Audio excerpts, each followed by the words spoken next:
If you were born between 1986 and 1990, you grew up rewinding VHS tapes. And then, before you finished high school, you were burning CDs. And then, before you finished college, you were downloading music illegally off Napster. And then there was a streaming service for everything. And the whole conversation moved on like none of it had happened. You recorded songs off the radio onto a cassette tape, holding your breath during the DJ's intro, finger on the record button, hoping he wouldn't talk over the beginning. You knew the exact afternoon Napster made that ritual obsolete. You were there for both. You had a Discman that skipped if you breathed wrong, then an iPod the size of a deck of cards that held 1,000 songs, then a phone that was all of those things plus a camera plus the internet, in roughly 9 years. In the middle of the most formative decade of your life. You grew up with Saturday morning cartoons, the kind you had to wake up for. There was no rewinding. No on-demand. If you slept through it, it was gone. You knew the sound of a dial-up modem, not as a meme people play for laughs, but as the actual sound of your afternoon. You waited 4 minutes for a single image to load, and accepted that as the price of being online. You had a Nokia brick before anyone had a smartphone. You had an AIM away message before anyone used the word algorithm. You had a MySpace page with an HTML background you coded yourself, before you knew what coding was. You watched Titanic in theaters as a kid. You watched 9/11 happen in a middle school or high school classroom. You graduated into the 2008 financial crisis. You are not an 80s kid. You don't have a real memory of the decade, just the aesthetics your older siblings passed down. But you are not quite a 90s kid either. The core 90s experience belongs to people born 1990 and later. You were already navigating high school, while most of them were still figuring out elementary school. You have spent your entire life sitting in a category that culture has never fully named. Psychology has. And what it found about this specific birth window is more significant than most people inside it have ever been told. Here is what it actually feels like to belong to this exact cohort. When you're in a room full of 80s kids, you recognize the references, but you're always slightly off. The things they're most nostalgic about are things you know secondhand. You were there at the very end of something, not in the middle of it, and there's a difference. The feeling isn't quite home. When you're with 90s kids, the same thing happens in reverse. They talk about dial-up internet as childhood. You remember dial-up internet as high school. They grew up with the early internet as something playful. You watched it arrive and immediately understood, at a formative age, that it was going to change everything, because you'd already lived the before. You've been handed labels over the years. Zennial, the Oregon Trail generation, geriatric millennial. None of them ever quite landed, because a label that tries to split the difference between two real things doesn't usually capture what it actually feels like to live in the gap.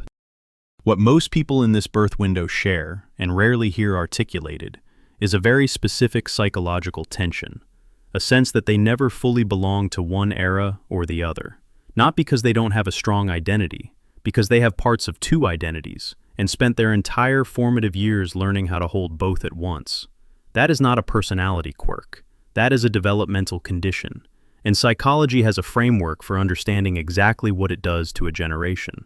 The 1986 to 1990 cohort experienced something that no other birth window before or after will ever experience in precisely the same way.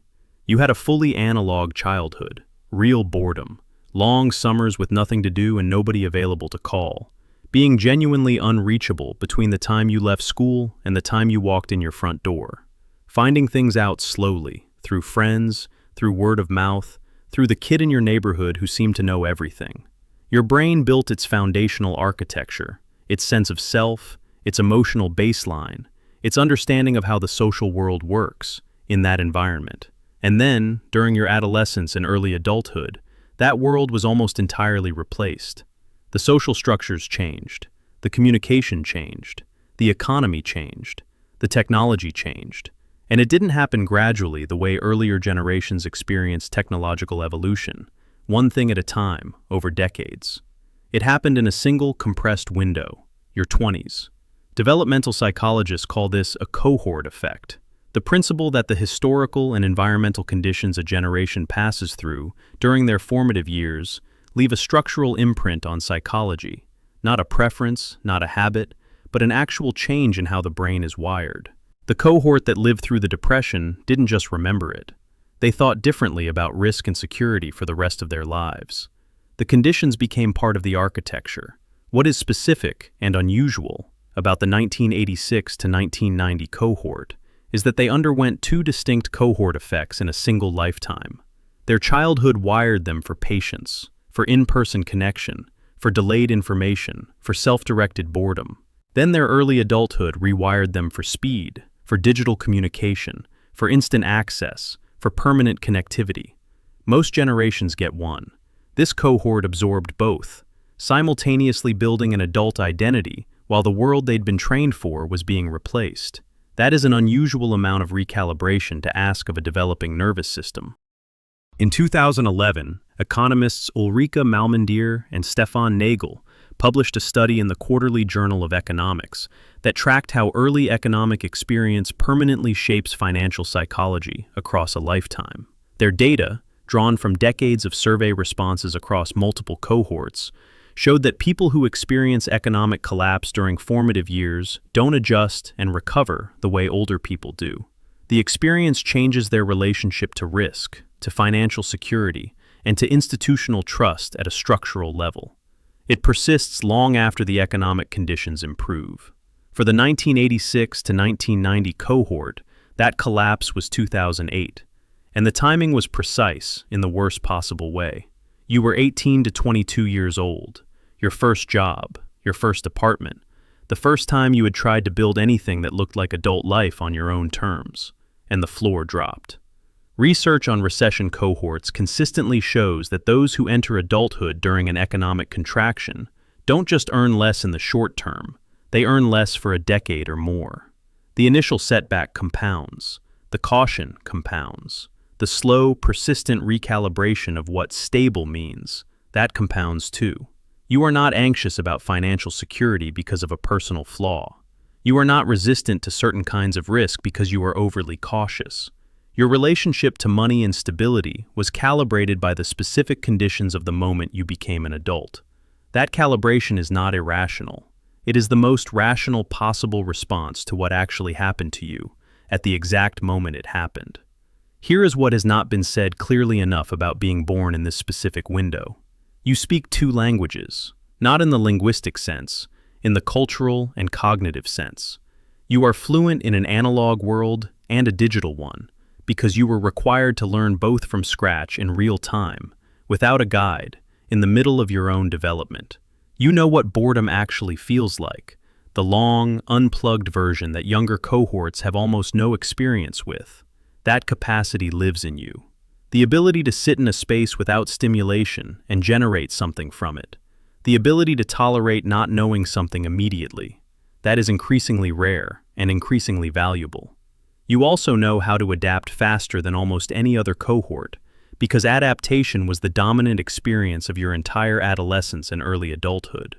Every few years, something fundamental about the world changed, and you kept pace, not because someone handed you a map, but because you had no other option, and because your childhood had already trained you to figure things out slowly and independently before the pace increased.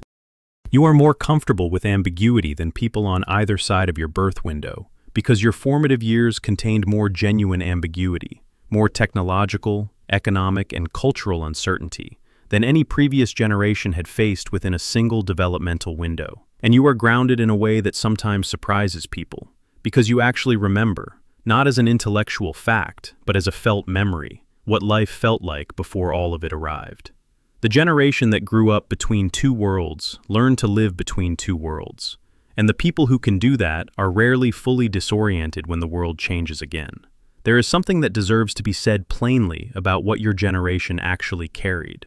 You watched the world your childhood was built on get replaced, not slowly over generations, the way the world has always changed, quickly, in your 20s.